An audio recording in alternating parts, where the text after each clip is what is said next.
All right, we are live. What's going on, T-Shirt Millionaires? I'm Charles Smith III, the host of the T-Shirt Millionaires live show. And today we have another amazing guest, man. This brother, I ended up seeing him on a founder interview probably a few months ago and was just amazed with the people he's worked with, the amount of results that he's produced with YouTube ads. And so I reached out to him. I searched for him everywhere. I found him on IG, reached out, and he was gracious enough to come give us some game on the T-Shirt Millionaires live show today. So we have Tommie Powers, the owner, the founder of Tommie Traffic. It's going to be a YouTube ad conversation. As always, I know it's going to be inspirational as well as informational. So without further ado, I'm going to go ahead and hit this intro, and we're going to have a great conversation with Tommie Powers, the owner, the founder of Tommie Traffic, and discuss YouTube ads.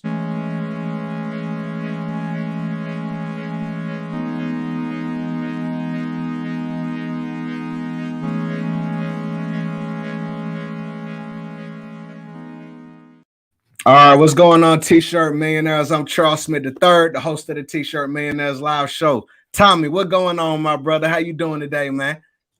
I'm above ground, so it's a beautiful thing. It's a beautiful thing. Absolutely, yeah. That's always a beautiful thing, man. I appreciate you, bro, for like I said, taking the time. And I know you're a busy man. You got a lot going on, and so when I reached out to you, I just from what I've already learned about you, my audience sells t-shirts. We're in the e-commerce space. And so I was like, I know Tommie probably has a lot of information that my audience can benefit from. So let the people know like who you are and what you do, man. Yeah, man. Tommie Powers, aka Tommie Traffic, man. I got into this game trying to make money. I stumbled into affiliate marketing in 2007. I had some, stuff with eBay and different things. So I kind of knew that the internet was the way, but it wasn't till then till I kind of really was like, all right, my back up against the wall. Like I gotta find a way. And so I started trying a lot of stuff, and then I affiliate marketing. I was making a couple dollars like uploading documents to websites, document sharing and you know what I mean? And then I was like, but this ain't going fast enough. Like I need, and somebody turned me on. I was on a forum, somebody turned me on Google. Right. I was like, y'all just, and I knew Google because I was using it, but it's like, yeah, you can buy ads on Google and send traffic to your links. I'm like, what? Okay. Got a Google account, the rest of history. So I've been in that lane ever since 2007. And, I found some success on the affiliate game. I ended up translating that over into the agency space and, a bunch of other stuff we'll get into. But I've been in that lane ever since. And here we are. That's fire, man. So I jumped into the online game back in like 2014. And in 2017, I left my full-time job and got into it. And I heard you talk about, your back was against the wall. And I've had my times and my struggles being a man, trying to support my family, going after this dream and trying to figure it out. So tell me, like, if you can go a little bit deeper into like those times where it was trying for you, where you just trying to figure this thing out. Hey, bro, I'm on my third rodeo since 2007, by the way. Okay. But at that time, I had heart failure. I had congestive heart failure in 2007, February. And I was in management at the time. And, the doctor was basically like, change your career or you could stay in management and you probably be dead in 2 years. Oh, wow. Because the stress, based on your situation now, that stress from that type of job is not good for somebody like you. Right. So we think you need to change your career because if you go back into that job, you probably won't live long. So I had to find another way. Right. Because, being dead in 2 years wasn't, it's like, hey, if I died, it was my time. But like, if I can help it, you know what I mean? Like I had 2 kids at the time. I got 3 now. Right. And I'm like, yo, I gotta, this is about them. So like, I gotta find another way because that ain't the way. Right. So I had some experience with the internet. So I kind of, it's like I'm a double down on this internet thing. It's got to be a way. And I felt like honestly it was my last option. So I kind of went into it with the mindset of it's like boom or bust. You know what I mean? Like I'm gonna get rich or die trying. Like I'm gonna do this thing or I'm gonna die figuring it out. because I feel like it was my last option. So that's kind of what happened. And back up against the wall, it'll make you function a whole different type of way. Yeah. Yeah, no, that it's like almost that saying, you know what I'm saying? Pressure bust pipes or pressure made diamonds, you know what I'm saying? Bingo. Yeah. Well, that's fire, real. bro. And I appreciate you sharing that story. Because I think a lot of times we look at entrepreneurship, especially people first getting in, they hear the highlights, but exactly. It's like certain things we got to go through to persevere. And so that's good to see that you did that. You was able to overcome. So that's fire, bro. So you told me you was doing affiliate marketing, and then I guess you got introduced or you start learning about more of the Google. On the Google side, were you doing more of like kind of like the pay-per-click type of stuff, bidding on keywords? Ben, like talk to me about that and what you were doing on that.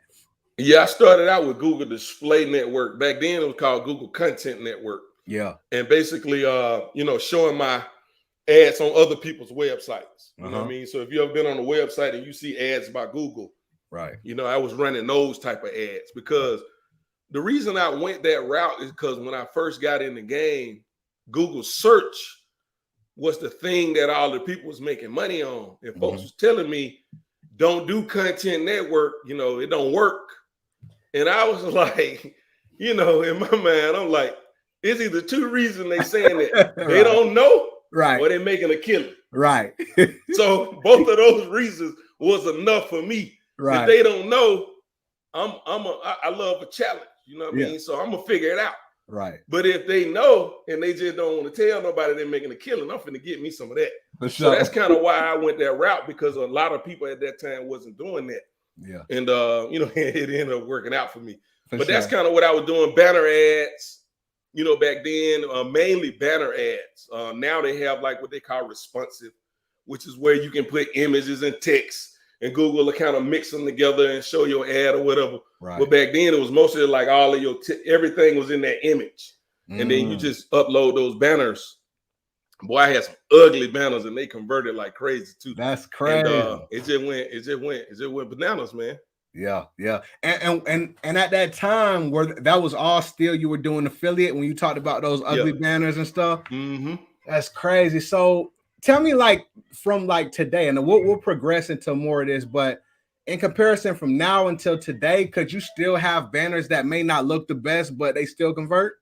Yeah, for sure. Without a doubt.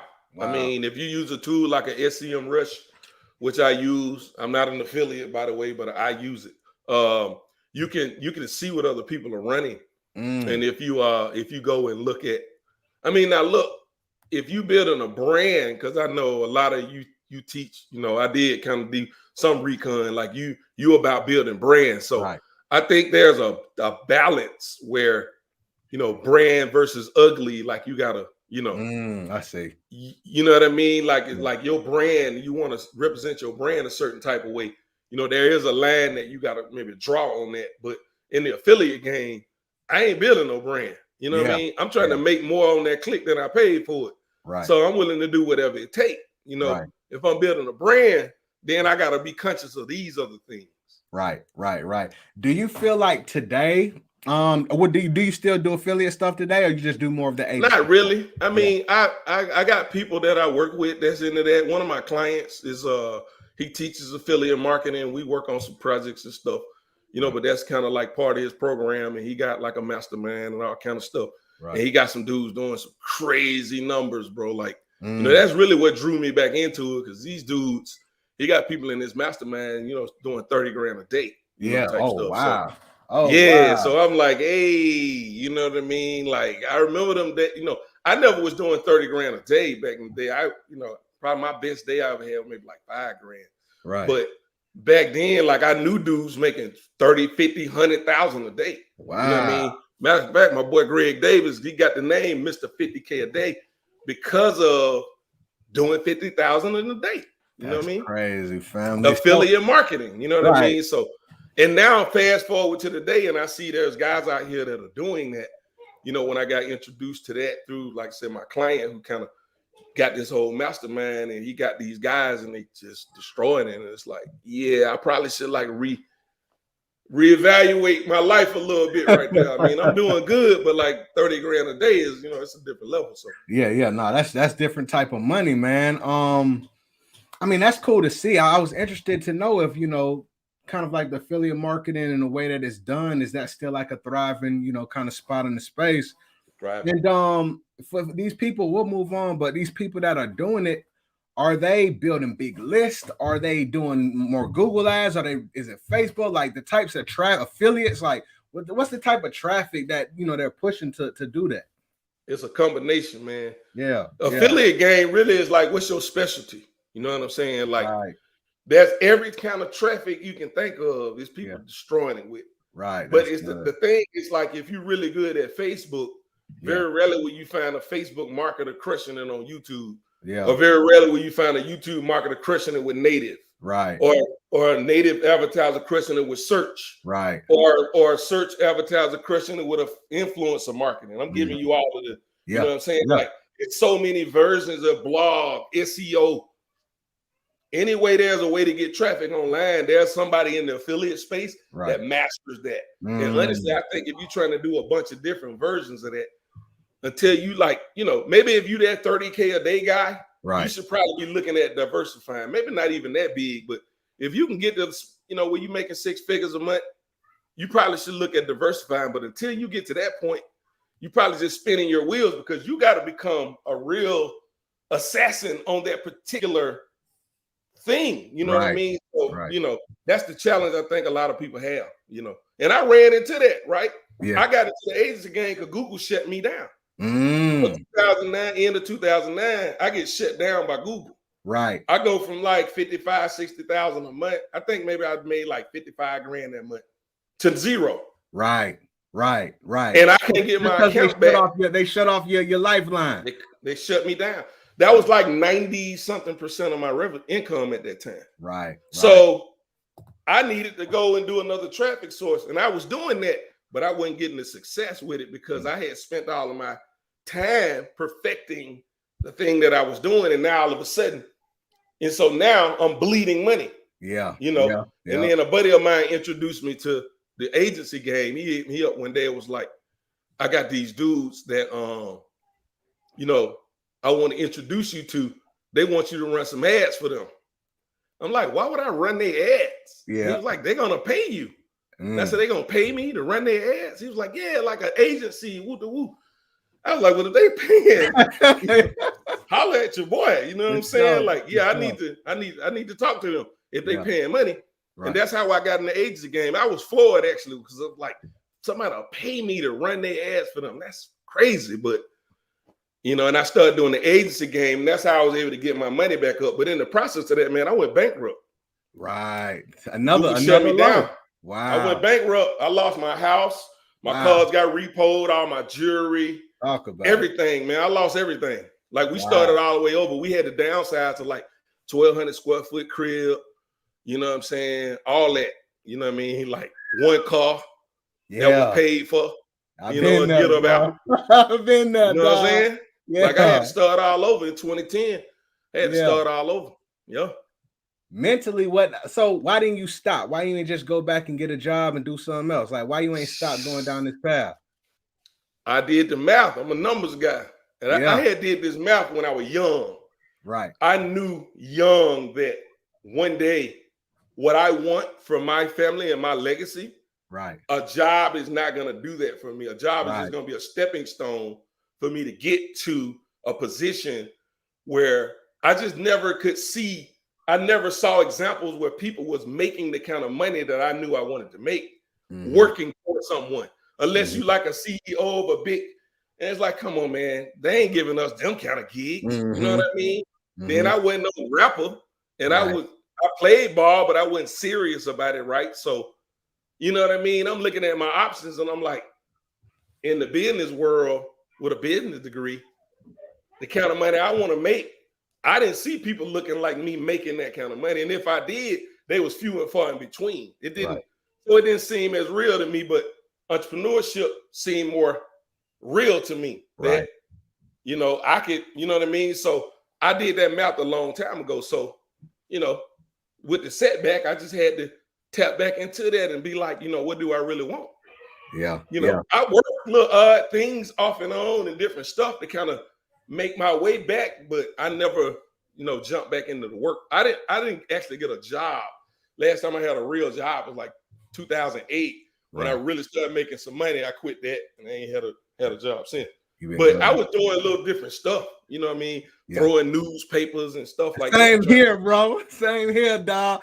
12 at night to 6 in the morning. Yes, sir. Yes, sir. Yes, sir. Yes, sir. Yeah. Hey, because my kid was asleep, with no business popping or whatever. So I was like, all right, let me go do that. Get that little bread. Then I come back and I can be working during the day, make sure my kids, my wife, whatever. So I did that little hustle for a minute too, just, trying to, keep something coming in. Pay some bills. Yeah, man. You know what I mean? Yeah. Keep from having to go back to work, real job. Hey, I love it, bro. I identify with so much of what you just talked about because I've been through like the same things, and it's respectful, man. I mean, same thing like you, bro. I just, for what I want for my family, I knew that the only way that I'd be able to provide that is if I was to get it on my own, and so big respect, man. So we talked about how you transition from, affiliate and you start running, those first ads. So you had your first client. I'm assuming that went well. How'd you build up your client base over time? And when did you be like, okay, I'm just going to stick on this track and start doing ads for other people? Man, so 2 parts to this. So the first part was the way I built it was just doing, it just started with one, and then somebody told somebody, and somebody told somebody, and somebody told somebody. Right. You know what I mean? Right. That's kind of like been the whole time, you know. So I don't have no ninja secret. Yeah. Grow your agency. Right. My thing is just my track record. I let that speak for it. I did a bang up job, and people told people, and it just turned into a whole thing that I never even imagined. We get into later, but the other side of it, the other part of your question, I got this client in 2011. These dudes were spending, matter of fact, I got introduced to them from one of my affiliate homies. Okay. These guys started running their own offers. So back in the day, we would run like Garcinia Cambogia, Acai Berry. Yeah.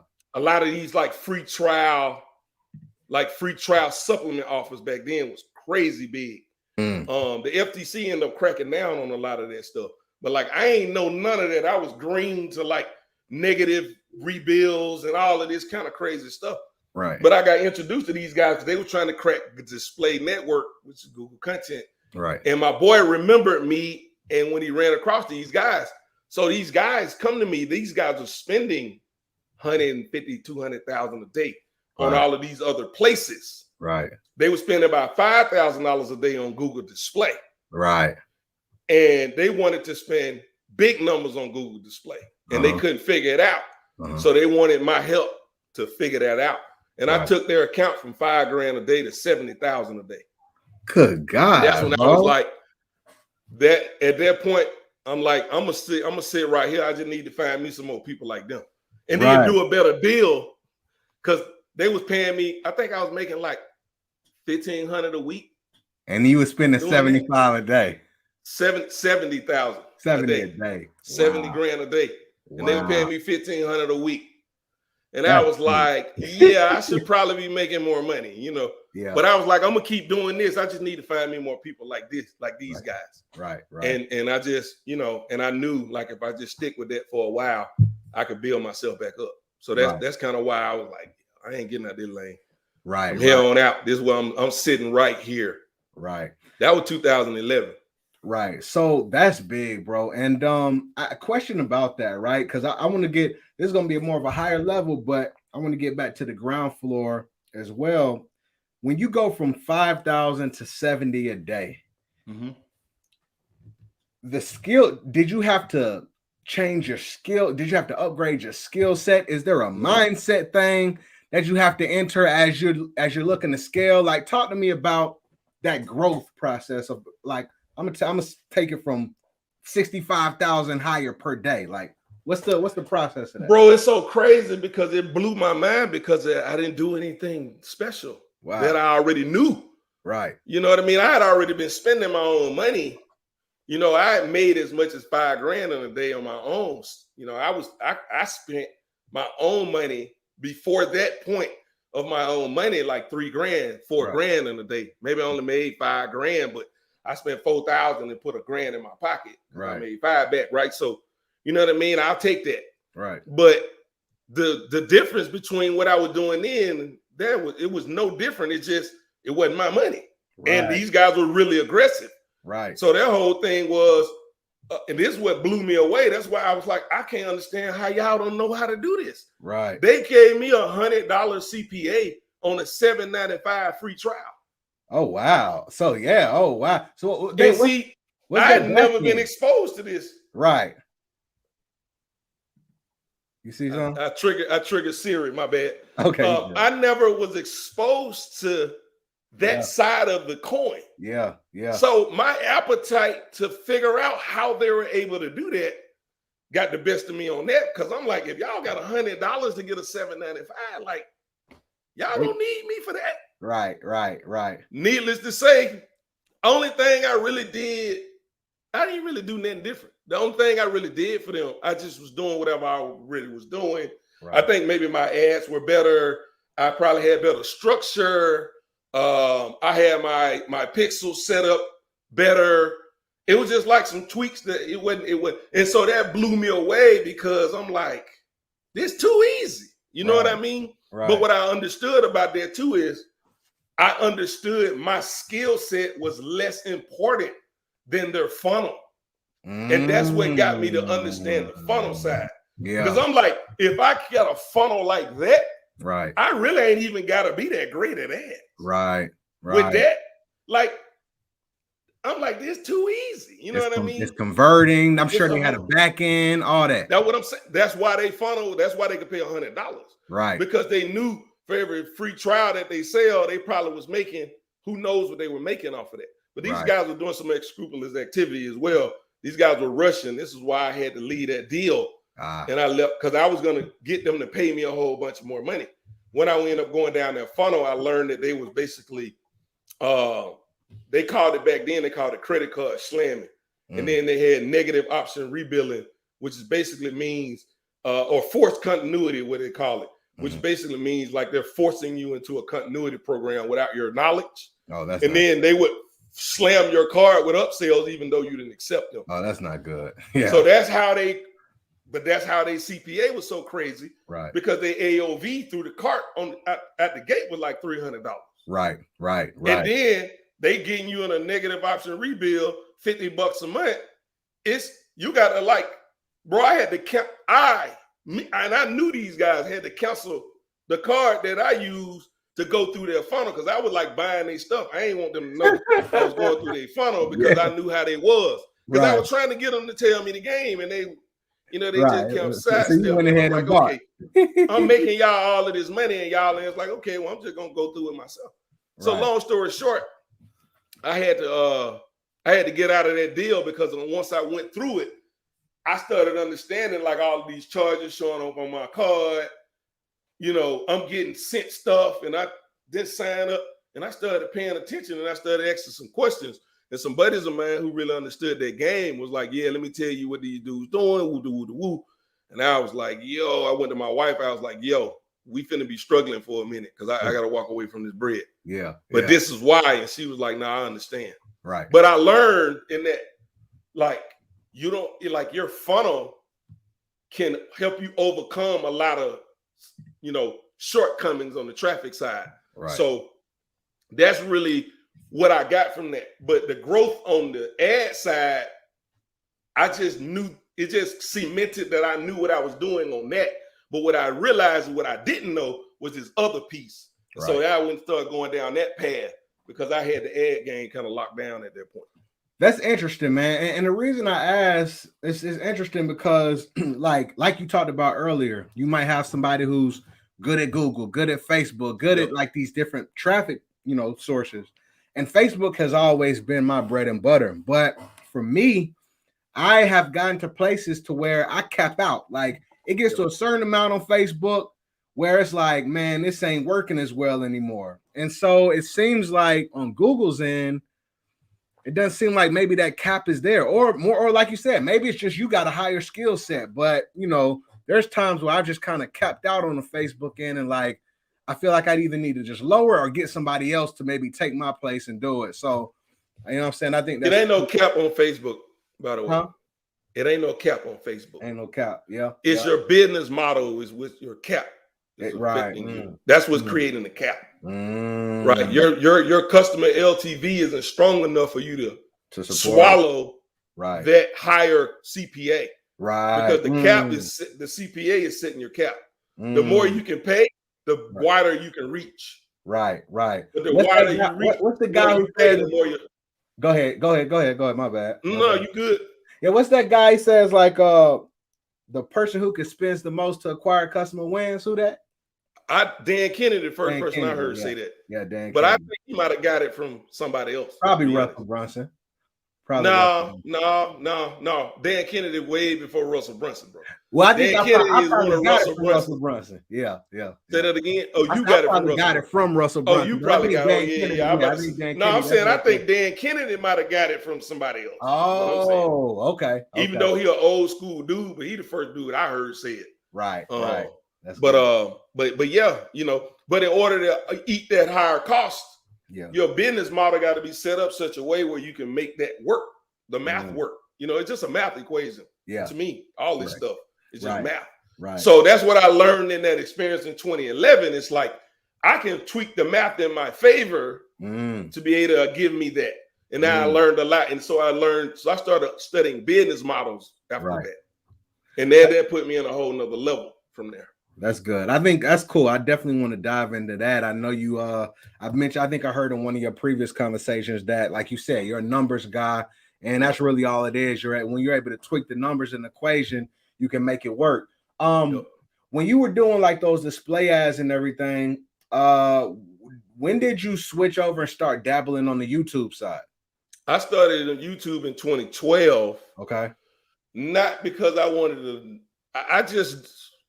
it was just like, I don't even remember what triggered it, but I was just, at that time, I was studying a lot of business models. I was studying the market, trying to figure out where this thing going. That was really my mentality. It's like 10 years from now, because in my mindset, I'm sitting here. But if I'm sitting here, what does it look like in 10 years, 20 years, 50 years?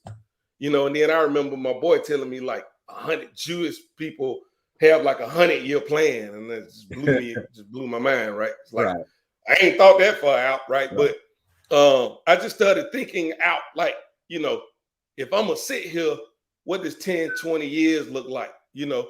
And that's when I was like, something I ran across, and it was like, TV is gonna be on the internet. And I was like, I couldn't debunk it. You know what I mean? It was like one of them things, like, it made too much sense. Right. So if that was true, after probably like 2 weeks, I sat on it, it wouldn't go away. You know how like you have something on you and you can't get rid of that? It's something there. I always trust that, by the way. And I'm just like, man, that doesn't go away. So then it was like, okay, if that's true, what's out here? And obviously YouTube would be the thing. Me knowing YouTube, I'm using YouTube already at that time, but I'm not in this mindset. Now that I'm in this mindset, I'm starting to see things that I wasn't seeing before. And I'm like, YouTube, where it's at? Google is already a multi-billion-dollar company.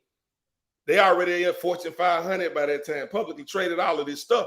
And Google is behind this thing. And I'm like, YouTube.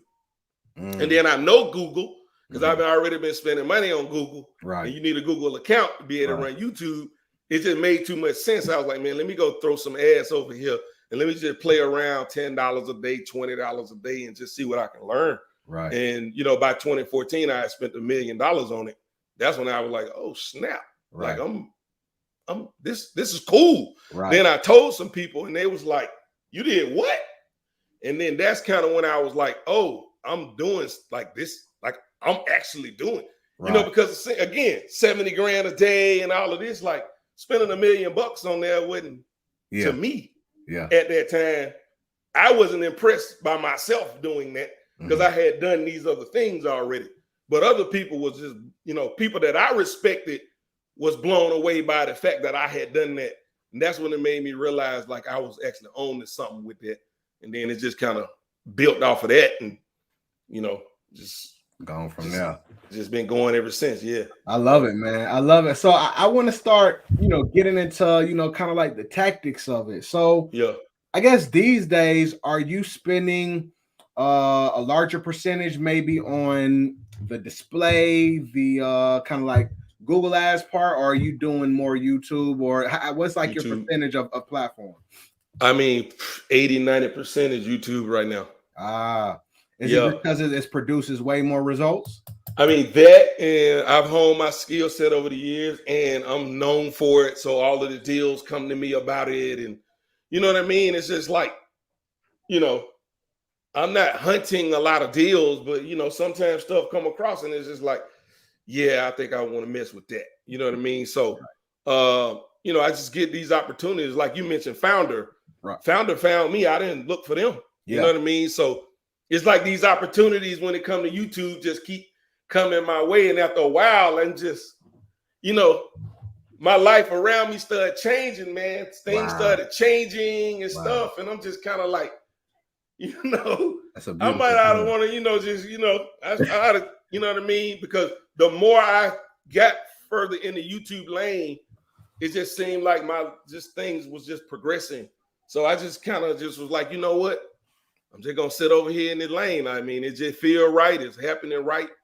It's working for me. You know what I mean? I'm just, I'm going to take advantage of the fruits of the labor because I've been putting the work in for a minute. But it really just, I put that course out in 2014 after I was telling my buddies about that. And people was like, oh, you need to do a course and this, that, and the third. And I'm like, all right, I'll try it, because I had done some of that type of stuff before. But I'm like, man, if don't nobody buy this thing, I ain't gonna waste my, So I kind of just tossed it out there, and I think the first week, like 200 people signed up. I was like, oh snap! And I only was selling it for like $97 because I was just testing the market. Right. And I had like 200 people buy that thing. I was like, oh, And so from that, selling that course, my name started spreading, man. I started speaking and this, that, and the third. A Silicon Valley VC firm hit me up. I ended up doing that. Yeah. It's just so many opportunities just was coming, man. I just sat down in it and I just said, I'm gonna sit in this. And it's just, it's been up. Yeah. Big up. That's a beautiful thing, man. You know what I'm saying? Like it's cool that, you found your area and, you just kind of like planted your flag and hey, it's working on, why try to fix some? So I think that's fire. When it comes to the YouTube ads, and the people that you work with, what type of businesses are they? Do you have many physical products that you do on YouTube? Are they more services? Like, talk to me about that. Not at the current moment. Like the ads that I actually run are pretty much lead gen. Okay. Which is webinar. Well, basically like a couple webinar funnels, couple lead gen funnels. Predominant that like my company, my agency, and my team, we run those ads. Right. I have people that I consult and coach and things that are into physical products and service, coaching and things like that. Right. But it's not like something that I'm actively running. Right. But I have run those. They just aren't as scalable to me. I like digital products. I like physical brands as well if they're scalable. Okay. Because I make my money on scale, right? Okay. So I'd rather spend, $10 grand a day than $1,000 a day because I get paid based on what I spend, right? So naturally, like I'm always I want, maximize the time that I invest. Right. I want the bigger budgets, and the digital programs are more frequently situations where I can scale rapid, because with physical product brands, there's supply chain. Yeah. There's a lot of other issues that you don't have with digital. Right. Where when scalability becomes a factor. And so, or if it's somebody come to me and say, look, we spending 50 grand a month, 100,000 a month, and we want to spend 10 grand a day. Like, okay, great. But usually like a brand, a physical product brand that's not doing that, already on some platform. Like for example, like I've had somebody spending 15, 20,000 a day on Facebook, and they want to do that on YouTube. Typically what happens is in order for them to spend at that level, they've worked out all of those issues that could affect your ability to rapidly scale, right? Because typically what happens when you're trying to scale a company like that, you're going to run into all of these issues, and they go from to 10,000 a day. It's a whole host of things. It ain't got nothing to do with the spend. It's got to do with customer service. It got to do with supply chain, manufacturing, you know what I mean? Inventory management, cash flow management. You know what I mean? There's so many factors in it that affect that ability. So that's, you know, why I'm probably not doing as many, because a lot of people that come to me, they're trying to get through those things. And I'm not necessarily ready to go on that journey with people like that, depending on their circumstance. So, you know, that's why another reason why I created the course as well. And under the right circumstances, I'll consult people or whatnot. If they got the team that can do the work, you know, I can have a strategic, you know, I can bring the strategy, you know, for them and help them with that. But I like a lot of stuff right now that, you know, is scalable, that doesn't have a lot of. That's why I think lead gen is strong, because like one of my lead gen clients, they probably got like 5 buyers, and all of these people got sales floors with hundreds of call center agents and all this type of stuff. Yeah, so you know the amount of volume we can push, you know, is pretty big. So they spend a healthy amount of money. You know what I mean? And then these webinar funnels, you know, I got one of my clients, his funnel going crazy. You know? For when you run for like for that client, when you run you know, YouTube ads for them, you know, because you're like you said, you're generating leads, you're getting people to sign up so they can attend. Do the fact that the webinar converts them, are you tied to that at all, or is it just I need to fill up my funnel? Well, he understands his customer value, so he knows what he can pay to get a person to register.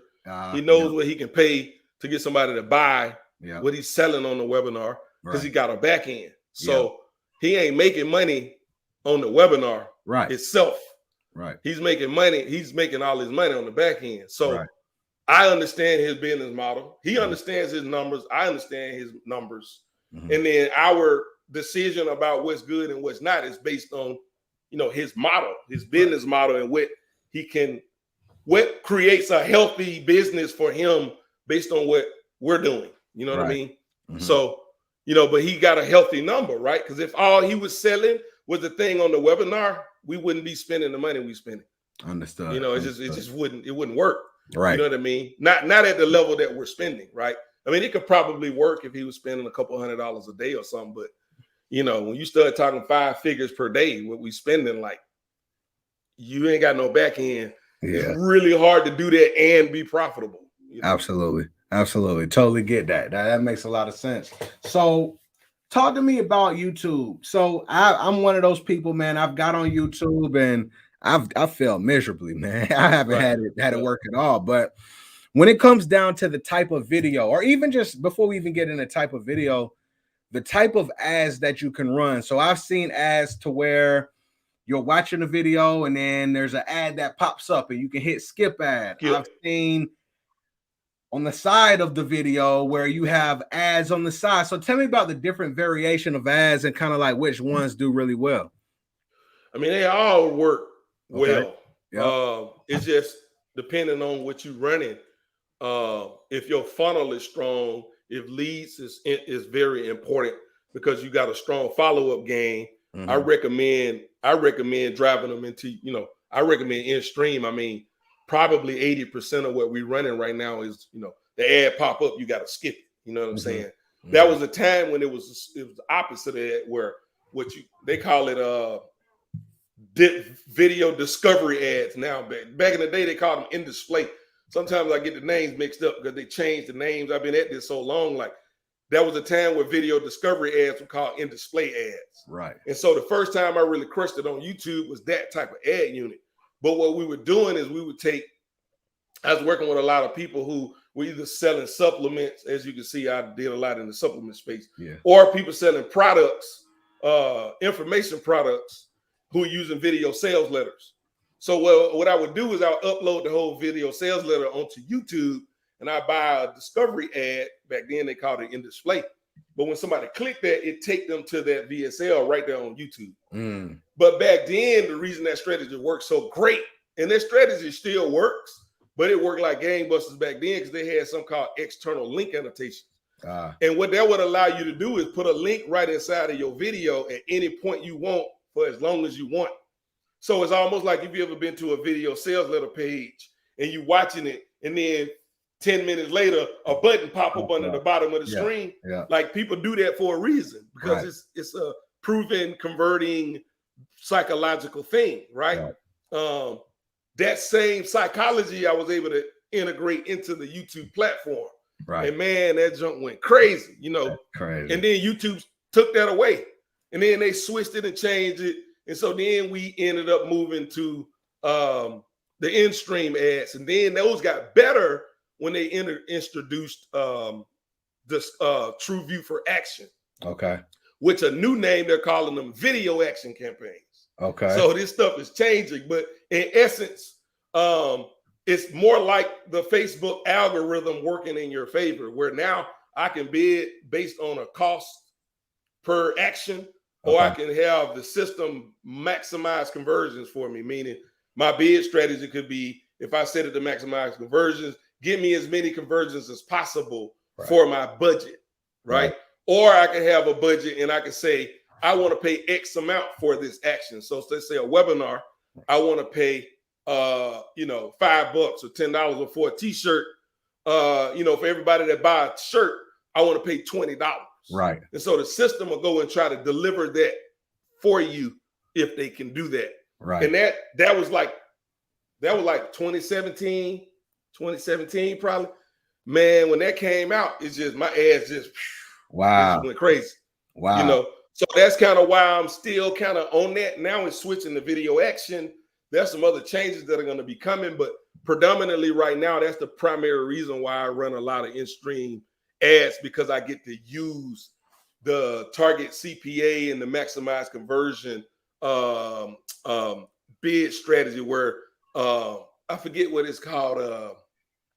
It's so many things running on in my head, but in essence, like with a video discovery campaign, before now, you couldn't have that ability. Well, now with these video action campaigns, they're going to start bringing that same bid strategy to that other ad unit where you're talking about discovery ads that show up on the side, like the recommended videos. They're bringing that same targeting, algorithmic bidding strategy to those ad units as well. So, maybe in the next 6 months or a year, that number could flip-flop again, or it might be 50-50. I'm always going to go where the best results are at. But right now, like having an algorithm working for you, man, it's amazing. So that's why I run a lot of the in-stream skippable. That's good. That's good. So does it take a while for that algorithm to start working on your favor? You got to spend a considerable amount, for it to start getting data and then being able to work for you?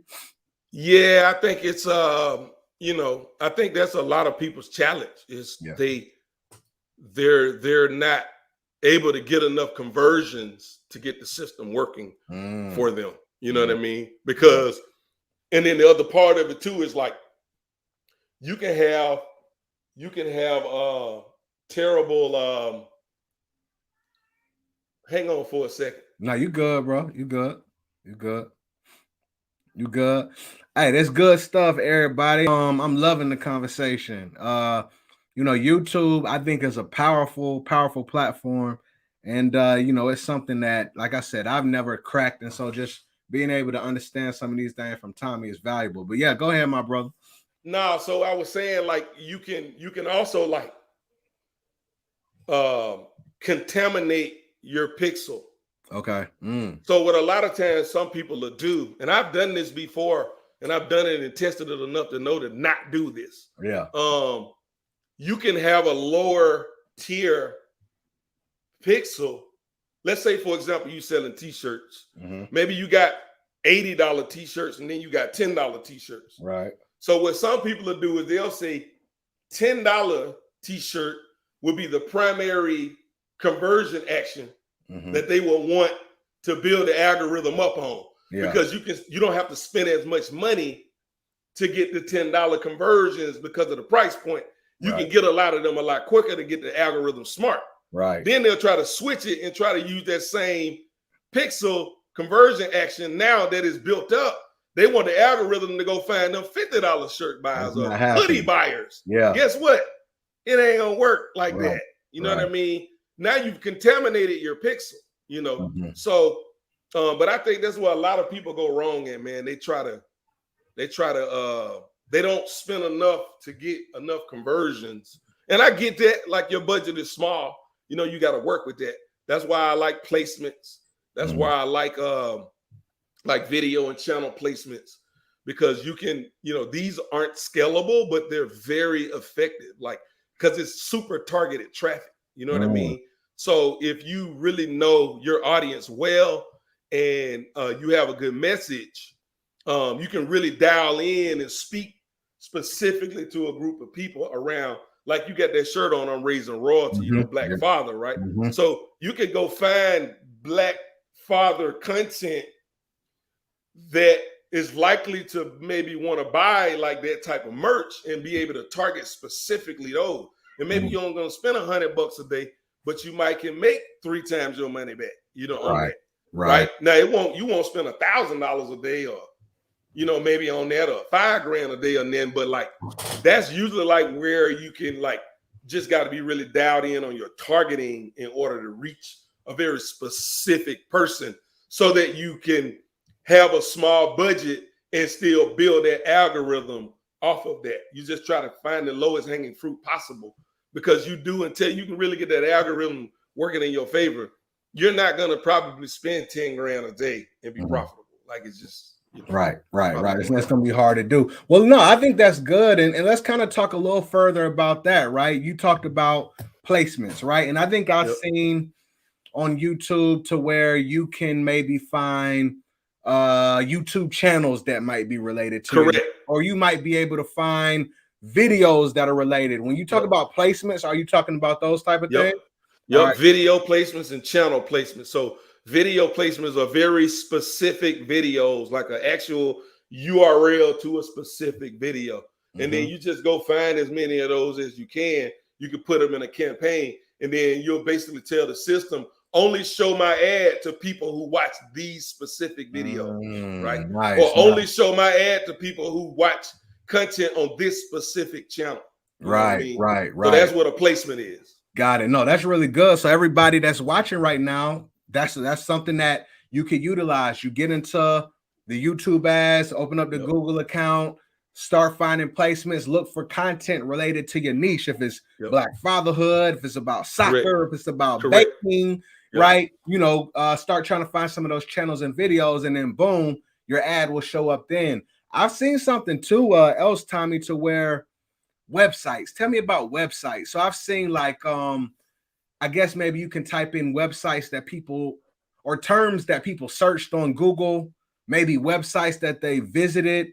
Is that something that can be effective as well?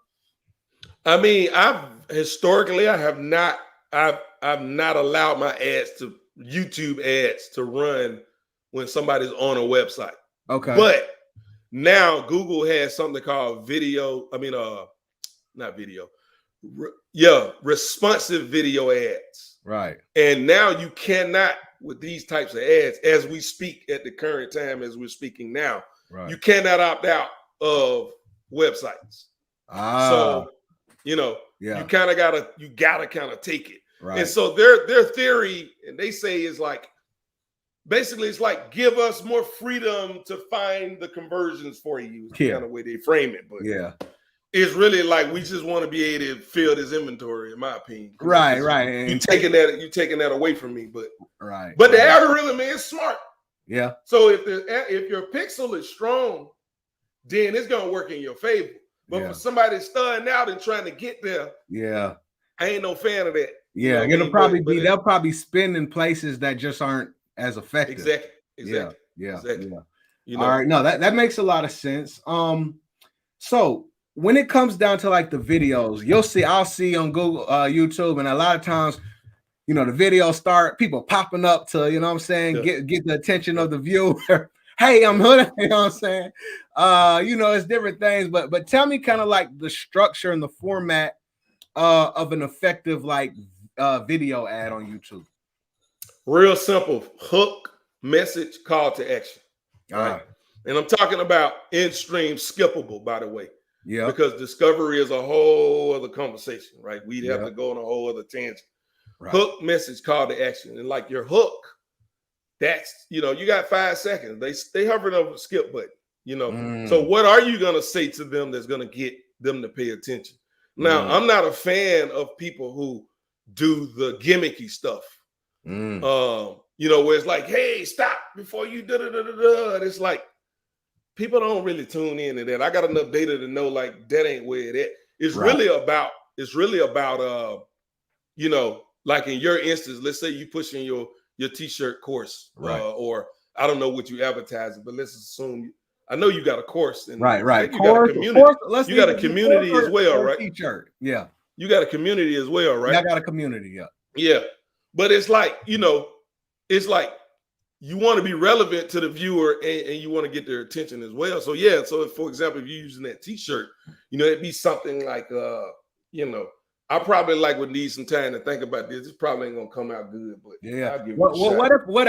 What if I was like, because these are things that I've said on Facebook that have worked, and I'm like, I'll say something like, you know, salute to all the Black fathers. Are you a Black father that, you know, you there for your kids? The world talks and says that, you know, we may be absent, different things like that, but we know that those are false stereotypes. I'm raising royalty. I'm there every day. Make sure you hold it down for your household. Like, those are things that I've said on YouTube that or Facebook that has worked well.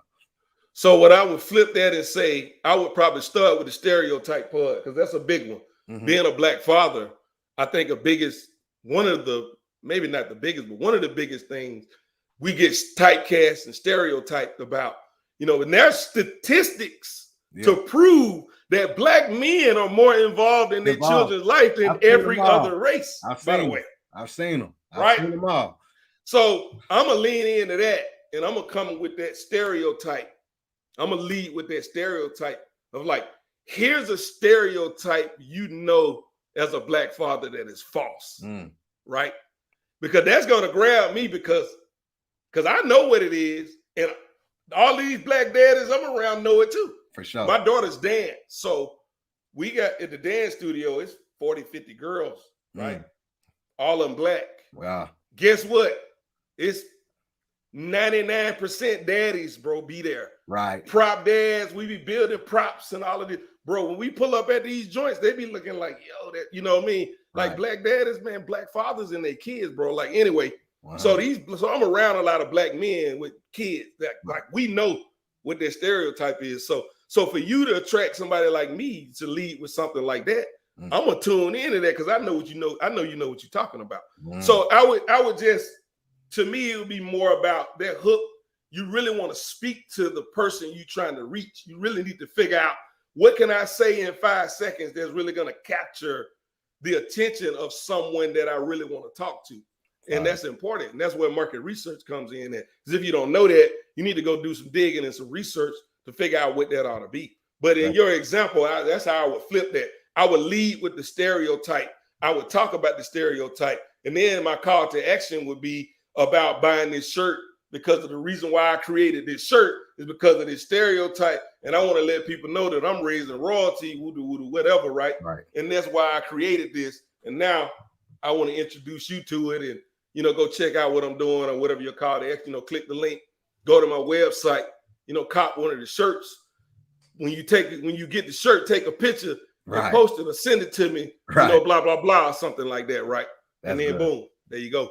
No, that's strong. Everybody that's listening, I think, these are things that you can apply. So it's like, number one, I'm already hearing like, okay, if I do placements, I can get it in front of my target audience.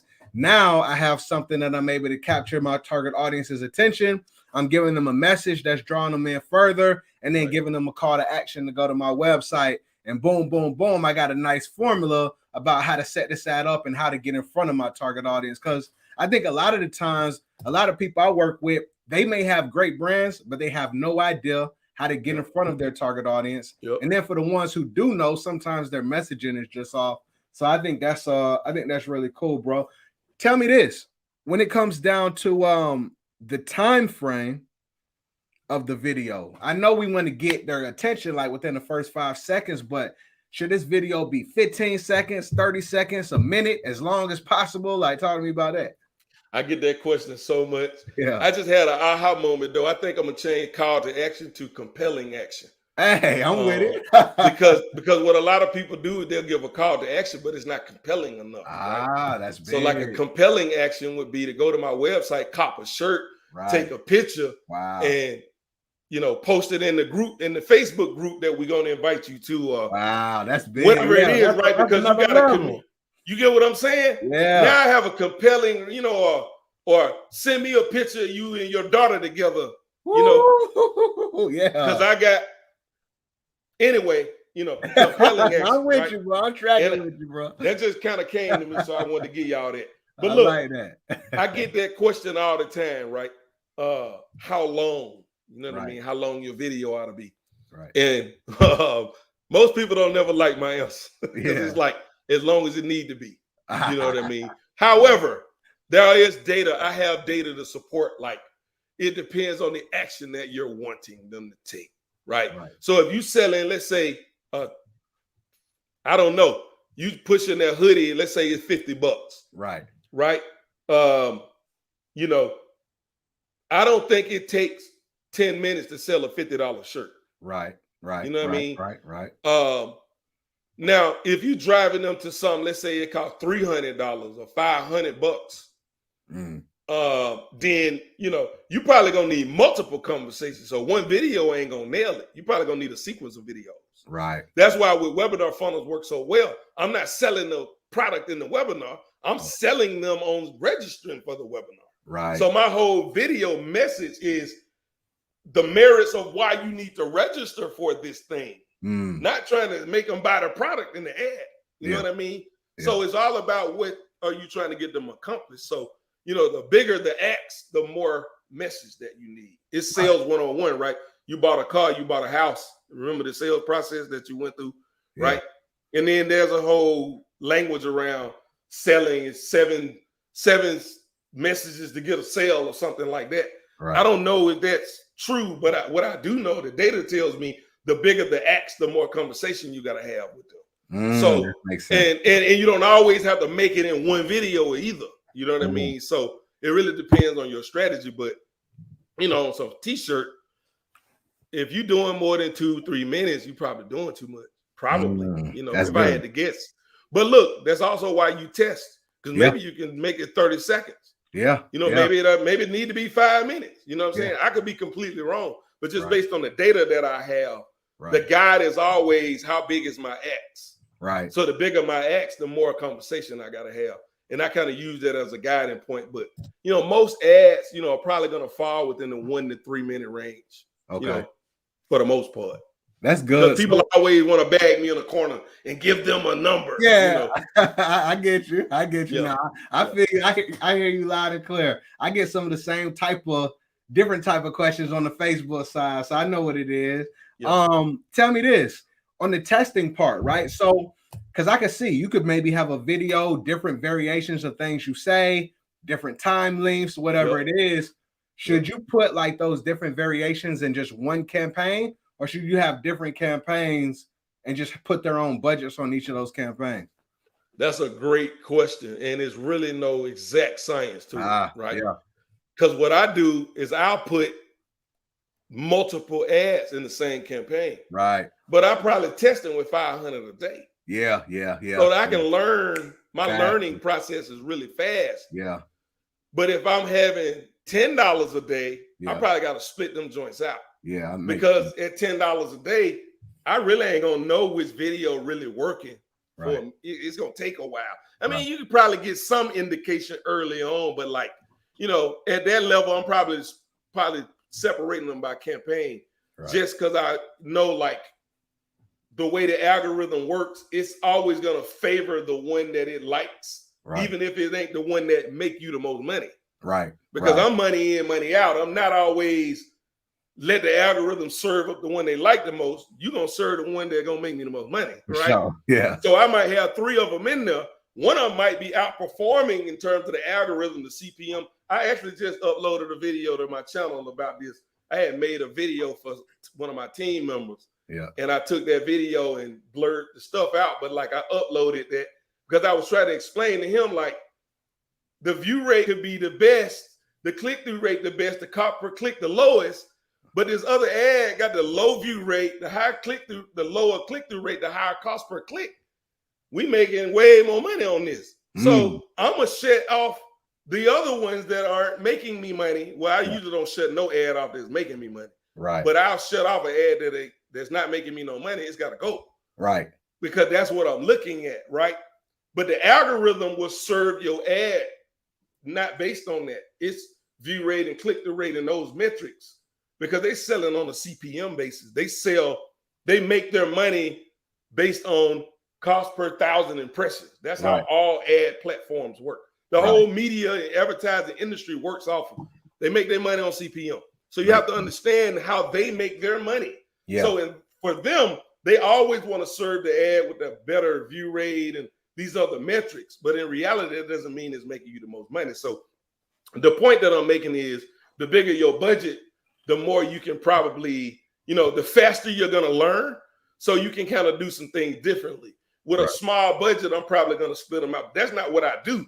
But if I'm at $10, $20 a day, I'm probably going to split them out in a different campaign. So again, it's just kind of based on your circumstance.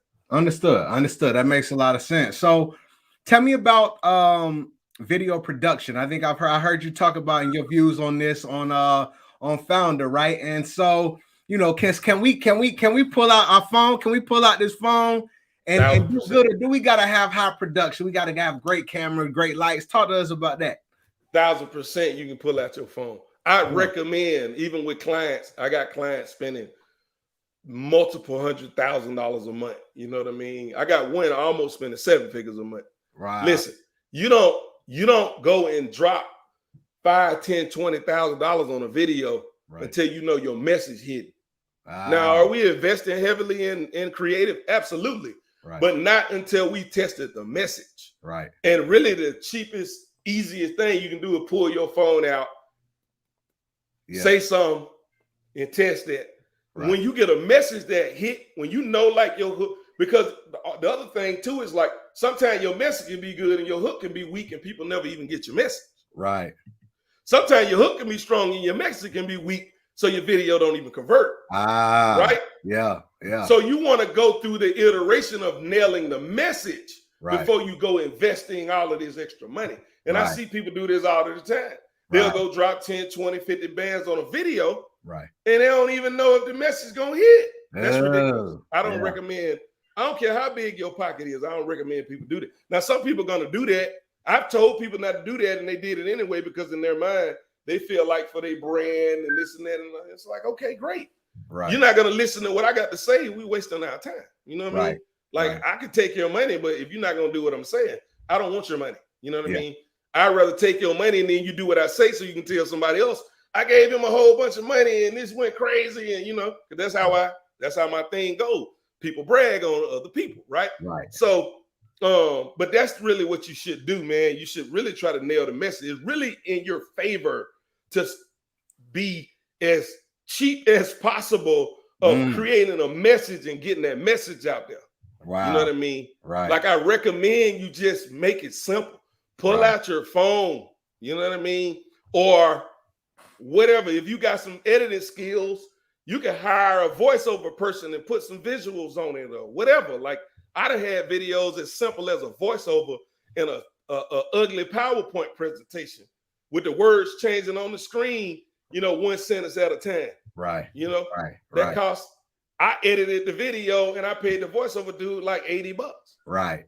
That's good. You know what I'm saying? So, and I used to do that because I had to. Yeah. But now I understand doing that. I understand my advantage in having to do it that way makes me understand the value of doing it that way. Right. Now I have the means to invest more, but I don't until I nail a message. Once I get the message down and I know that people are responding to, now I can build the value and the production value up because I know that message is still going to hit. And a lot of time when you're building the message up, when you have the message right, that production value can really take that thing to another level because you got certain aspects, the entertainment value, all of these other pieces, but the message is still the message, but it's drawing different people in a different way, and you still being able to hit them and impact them. It can take it to another level, but without that message, all of them bells and whistles ain't gonna mean that. Right. I love it, man. I think it's just refreshing to hear because I talked about this the other day. When people build like their Shopify stores, they try to get to this level of perfection and super polish. And it's kind of like just get it out there. And you saying the same thing, about the video. I know that you got a slide in a minute, Tommie. One last question I wanted to ask you. When it comes down to the retargeting, so we got people who are coming, who are interacting, who are watching, who are getting to our websites.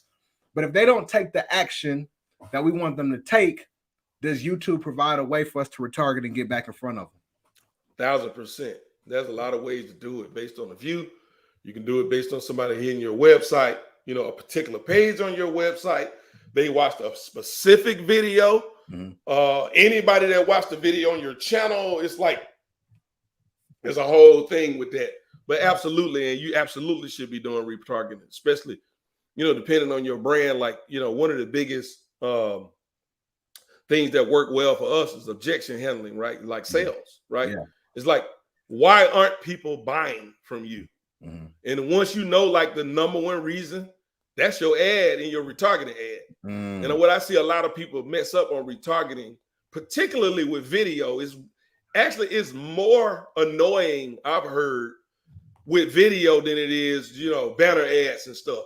Because it's like you keep shoving the same video in their face. And it's like, man, I just seen that 3 times. I don't care.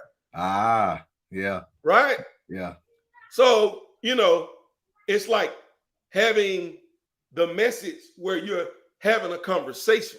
Right. So my first ads you see, and then I come back to you, I'm shoving the same ad down your throat. I mean, you can show them the same ad. You just got to be careful. You're not just shoving it down people's throat. Yeah. That's why I like the conversation piece. So, like I said, one of the big ones is, objection handling. Like, why aren't people buying? And then now I can create an ad. I can create a message to address, the reason that maybe you didn't buy. Like maybe you was busy, or maybe I ain't had your size last time. Yeah. Whatever the case may be, is like, hey, if that's you, click the link, go to this page, tell me what your size is. Maybe you got to do something custom for that person. I don't know. I'm just making it off the cuff, but it's like you got to figure out the number one reason why people aren't buying from you. And then you handle that objection and your retargeting, and that works really well, and it's a simple concept. Right. No, that's really good. I think that's $1 million worth of game right there. I think that's solid advice and something that everybody can put into play. So, my brother, like I said, I know you got a slide, man. This interview and conversation was just amazing, man. You gave a lot of value. I know that my audience, everybody watching now and who listens later, they're gonna get a lot from it. And so, for the people who want to follow up with you, where can they get at you, man? I know you talked about maybe you got a YouTube channel. I know you got courses and stuff. Talk to us about where they can get plugged in. I mean, my main thing I'm on right now, my YouTube channel. What I mean? Like I'm really dedicated. I just started probably about a month and a half ago, taking it serious and really starting to publish. So I'm really trying to find the right balance with that. I know I got a lot of game to give, but I think a lot of times it get lost in the mix, from delivery and things like that. Because people, I'm a pretty straightforward dude, and I'm kind of boring, to be honest with you, bro. I'm not. Nah, you good, bro. You know what I mean? I love football. I love my family. I love sports. Really, I love a lot of sports. Right. I love my family, and that's really all I do. What I mean? I'm kind of boring, right? And then I just like data, because traffic to me is just a means to data. So, I'm not that. Just to be honest, I mean, I'm just kind of a boring guy, but I'm a straight shooter, right? And I think sometimes like people, I'm not able to impact as many people because they don't take the time to hear the message. Right. Because maybe they want me to be more proper. Right. Because I'm country hell. You know what I mean? You know, and I can't help it. You know what I mean? And I cut my words off, and I ain't gonna stop doing that, right? So, you know, or they want me to get to the point because sometimes I ramble, and I'm working on that. You know what I mean? Because I know that I do that. So it's like certain aspects of me that I'm having to like fix to get my content to travel further without losing me. Because if I can't be me, I don't want to do it. But that's really what I'm dedicated to with my YouTube channel. You know, but my website, I'm at Tommie Traffic all over the place. I don't really post a lot on like social media. You know, I can't even log in to Twitter. I ain't posted on Facebook in forever. I ain't posted on Instagram in forever. Right. But I've been posting on my YouTube channel, and I plan to continue that. I have a 52-week challenge where I got to post at least one video every week for 52 weeks before I can say I can't figure it out. And I got accountability partners, and I've been putting that out there. A lot of my friends and people, they all know like they can hold me to the fire on that, so I can't back out of it. So that's what I'm really gonna be doing, man. You know, focus on pushing my YouTube channel. So eventually I'll probably circle back, man. Maybe I'll get you on my show. I would love to, man. I would love to, bro. And I just want to encourage you, man. Like, keep going outside of business, my family, and a few things, bro. I don't got a lot going on either, bro. And I just to be honest, when I saw you on Founder, I watched the interview and I was like, yeah, I like what he's saying. But I heard the country, I heard the slang coming out, and I was like, man, that's a brother, man. And he ain't code switching whatsoever. Ain't code switching. That's what never. You mean, you know what I'm saying? Nah, so keep on that. I'm never code switching. Y'all forget that. Yeah, for sure. I am who I am, and I do not apologize. 100. That's how I should be, bro. Well, look, man, this was a pleasure, my bro. Like I said, I know you got a dip, man, but many thanks, man. We'll definitely be in touch. You know, whatever you need from me, feel free to let me know, and I would love to come on and y'all go follow Tommie. I appreciate you, bro. Yes, sir. Absolutely, man. Be blessed. All right, 100. Yes, sir. And another one. Hey, man, that was an amazing conversation with Tommie, man. I truly appreciate my brother coming on. I appreciate y'all for tapping in and, you know, watching this. Listen, we talk about Facebook ads. As y'all know, I talk about Facebook ads all the time. But when it comes down to finding other sources of traffic, I think we're in a time period where we have to do this. So Tommie comes in. He gives us all this information about how we can make YouTube effective. We had our guy, Deshaun, come in the other week, talk about TikTok. And with the uncertainty of Facebook and changing and all those different things, it's still a great platform. But we always want to make sure that we're not only dependent on one source, because as Tommie mentioned a little bit earlier, it was a time period where Google shut him down. He had great income and then everything dried up, right? And so that diversification can always be a really big thing. Now, I want to go through some of these millionaire notes to talk about, you know, and just go and tap on some of this conversation.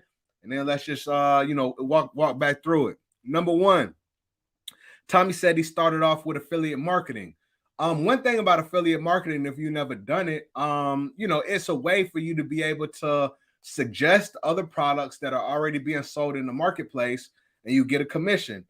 There's tons of affiliate marketing out there. You have Fiverr, where you can suggest Fiverr to people, and if you have a link, you can get an affiliate commission. You can get affiliates from different online banks. You can get affiliates from Shopify. You can get affiliates from a lot of different places. And if you build up an audience and you have a way to be able to reach an audience that resonates with those products or those services that you're affiliate for, that is a way that you can get paid. And I think that is real dope, because he said that he had some, you know, he knows of some people who are just spending big numbers in advertising, and they're doing affiliates. But he said he started there. He got introduced to Google, start really running that up. He had a time where his back was against the wall. You know, one of the great things I like about these conversations is we get to go through people's story. You feel what I'm saying? We get to go through their story and get an understanding of what it took for them to get to where they are. And so basically, Tommie, he had some health issues, some things he had to deal with, had a really hard time back against the wall, but he had to figure out how to make it work. Now, with the Google side, he said when he was doing the affiliate marketing, you go to a website like a CNN, or you might go to your Yahoo browser, you might do like different things like that. And you know how you see those banner ads? He said that he had some really ugly ads, but they ended up converting. But he was running affiliate, so it's more about how do you just push traffic to whatever that offer. You might want to make it a little bit, a little more prettier, if you have your own brand. But he kind of talked about the difference between brand and ugly. He started, after Google ended up shutting him down, he was like really amazed that somebody else wanted him to run his ads or run their ads. He was amazed that somebody wanted him to run their ads. Tongue twister. And so basically, he started running their ads, and he started working with this one company to where they were spending like $5,000 a day, I think, on Google display ads. And then he ended up ramping that up from 5,000 to 70,000. And that was really intriguing to me, because one of the big things, like I've always tried to figure out, like I told Tommie, I said, bro, there's times where I get to a certain ad spend, and then it's just like, after that point in time, it's like, I don't even know, man. Like, it's like it's hard for me to be able to increase that ad spend on Facebook. But Tommie mentioned a good point, and it's something that I know, but I think that is a good point. He said it's not so much about the ad, but it's about the business model that can support that cost per acquisition. Because one thing that you'll find out with Facebook ads, you might spend $200, $500 a day, whatever it is, and you might have a cost per acquisition of $12. Just give an example. But when you want to start trying to spend $1,000, $2,000, $3,000 a day, at that point in time, that cost per acquisition is going to increase. And so instead of getting customers at $12, every time you get a customer, it might be $50 or $60. And if you don't have a back end to be able to support that, then that's when you cap out. So we always have to be thinking about what is the back end. And that's what he talked about with this company. When he spent the 5,000, he increased it up to 70. They had a great back end. I think they had, they were acquiring customers at $100, but they had a whole back end that was able to support that and allowed them to really be profitable in the front end. And then they had continuity built into it as well.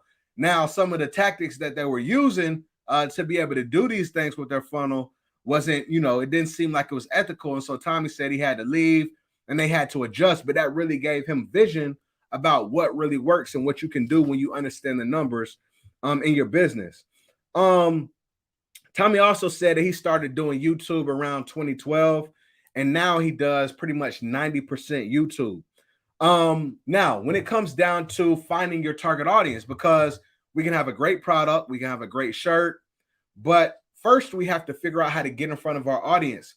Tommie mentioned that if we're not, if we don't have like a huge budget, what you should probably do is use placement targeting.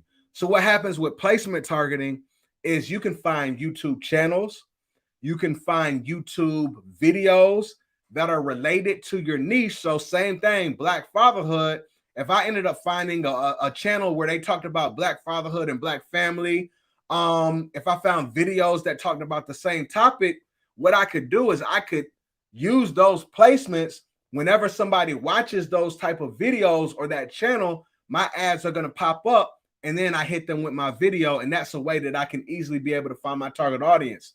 Now, one thing he mentioned is those type of placements are not like extremely scalable, because it really depends on how many people watch those videos or those channels, but it gives you more target. And so that's a great way to be able to find your target audience in an inexpensive way. The next thing is, when it comes down to the video, he gave us 3 different pieces or components to a successful YouTube ad video. Number 1, hook. Number 2, message. Number 3, CTA, or as he ended up switching it to, I think he said compelling action. So on the first 5 seconds, we want to be able to grab our audience's attention, draw them in, because what they're doing is they're hovering over that skip ad button. And once they skip ad, they're gone. They're watching the video. But what is it that you can say that really resonates with the audience? When we talked about the Black Fatherhood t-shirt, Tommie gave me a suggestion. He said, if I was to run an ad, basically I should hit on the stereotypes first, something that a Black father is really going to understand, and then start going into why the brand, why the messaging of the t-shirt really applies to that father. And then the great thing, I think that it was real dope when he started talking about, instead of a CTA, make it a compelling action, because if it was a CTA, I could just say, click the shop now button or click the button to go to the website. But he said, click the button, go to the website, get a shirt. Once you get the shirt, send us a picture of it with you and your daughter, and we're going to post it to our website. That makes it a little more compelling. And I think that's extremely dope. I don't care if you run your ads on YouTube, if you run your ads on Facebook. I think that's just a great way to be able to make it a little more sweeter, give people vision of what the whole process is going to look like after they click this ad, and then really just speak into existence almost that they're going to buy it. And then also they're going to be sending you pictures and being a part of the community. I just think that's real cool to kind of express that stuff up front. So I'm rocking with Tommie on that one. Compelling action. The next thing is this. When it comes down to the quality of the video, make sure that you're not going all crazy about just trying to make it all polished up. Forget that. Done is better than perfect. You don't even know if your call to action or your message is right yet. So get your phone, and I do this with my YouTube videos all the time. For the most part, I've spent thousands and thousands of dollars in ads and made over $1 million, maybe a couple $1 million by using my phone as video. You feel what I'm saying? So pull it out, talk in the video, maybe do a few edits on Canva or whatever you use, iMovie, whatever it is, put it out there. And he said that he has somebody, I think, that is probably almost spending $7 million a month in ads, but the video is from their phone. So don't overthink it. And one thing that he said is, once you start getting the idea of what works really, really well, right, and you find a video that does good, at that point in time, then you start increasing the production quality and the production value, and you could probably take it to a whole nother level at that point in time. But at the beginning, start simple, right? And I just want to talk about this real quick, right? I talked about this on Instagram. I mentioned it during our conversation with Tommie, but I want to mention this about the Shopify stores as well, because I put this on Instagram and people, dug what I said. And so when it comes to your Shopify store, don't be perfect at the very beginning. When you're at like a 2 or a 3, that's probably not enough, but don't feel like you got to be at a 9 or a 10 either. You can get your thing started at a 5 to 6. You feel what I'm saying? Make it decent. Have the critical pieces that you need to make your website look trustworthy, that it can convert, that you're giving the proper information at the proper steps of the funnel, and launch it. And you can always adjust it. That's the beautiful thing about Shopify and online business, period. Launch it, get it out there, get feedback from the audience, and then just adjust it along the way. It doesn't take long to make a new banner or change colors or add a little more text here and there. Just adjust it along the way. But I think a lot of people get in, analysis paralysis. They seek perfectionism, and then that holds them back, right? Don't do that to yourself. So I just wanted to throw that in there as well. The next thing is, like I said, Tommie talked about testing. He said for t-shirts, you might have at a max 3-minute video, because you're not asking somebody to spend $5,000, $1,000, $500, $1,000. You're not asking them to spend, a ton of money. So, talk about your message, have your call to action or compelling action, and test a few things out. Maybe have one that starts with a different messaging, another one that's a different time frame, whatever it is, and just see what works over time. Also, when it comes down to retargeting, right? Retargeting is extremely helpful, because everybody doesn't take the action that we want them to take on the very first time that they visit our website or engage with our brand. So Tommie did say that there are definitely ways to be able to retarget and get back in front of our customers or our prospects if they did not take that specific action, like make a purchase. One thing that he said is a great way to retarget is not just showing them the same exact video and forcing it down people's throat. What you want to do is objection handling. So if it has something to do with the size, or it has something to do with the payment process, or just clarifying the different things about the product, having more of that conversation and showing that in different videos with different verbiage, that can help the retargeting process and make it really effective. And also, y'all make sure y'all go follow Tommie, man. His website is down there, Tommie Traffic. He also has a YouTube channel that he said he's putting information out. And really great brother. If you've never seen the founder interview, go check that out as well. It's FOUNDR, right? Founder, but just go to Google, type in Tommie Traffic. You'll probably see the video come up. And real good brother, man. I appreciate him for sharing all this gem, all this game, all these gems. And remember, don't just take the information and listen to it. Find a piece of it and go implement it and put it to action. That's when it's really effective. Information isn't effective all by itself. It's about what we take and what we implement. And so look, man, I appreciate y'all. Many, many blessings. Thank you a ton for supporting this show. Thank you a ton. Go share this with somebody who could find value from this conversation. Also, y'all make sure y'all tune in with me. I just started a new brand. It was important for me to start from scratch and go from ground zero to understand what everybody that I'm teaching is going through in those early phases. I started it 3 days ago. I started running some ads yesterday. Today, I got my very first sale in ads. And I just want to let you know that it's possible, man. There's a lot of people who go months and months without making any sales, but I want to let you know that you ain't got that. That doesn't have to happen. And so everybody in a circle, I'm going to be sharing this step by step in depth. I put a lot of game and a lot of information on my social media, but for everybody's in the circle, y'all know y'all get to see the inside look. And so I truly appreciate everybody in the T-Shirt Millionaires community. Many, many blessings. Y'all take care. And remember, as I always say, if you can see it with your mind's eye, one day you're going to be able to see it with your real eyes, man. Many blessings. I will see y'all on the next episode, man. Peace. Talk soon.